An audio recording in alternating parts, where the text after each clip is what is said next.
মাহফিলে বিএনপির নেতার বাধা, অতঃপর যা ঘটলো ভিডিওটি দেখুন। কোরআনের মাহফিলে বাধা দেয় কারা? আল্লাহ বলে অবৈধ সন্তান যারা।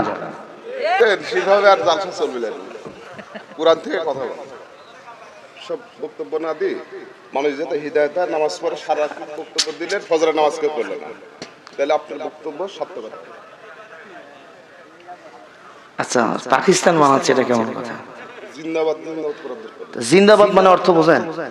নারাই তাকবীর আল্লাহু আকবার, জিন্দাবাদ অর্থ এটা বোঝেন আপনি? আপনি যতক্ষণ আলোচনা করছেন সেটা পাবলিক কি বুঝছে আমরা বুঝাই দেব। পাবলিক বোঝে নাই কিছু, আপনারা বোঝেন নাই?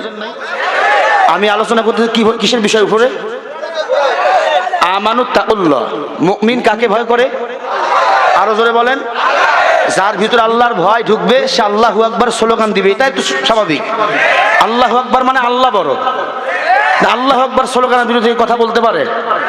কথা বলেন না কেন ভাই? আমি আগে বলেছি আমি কোনো দল মত করি না।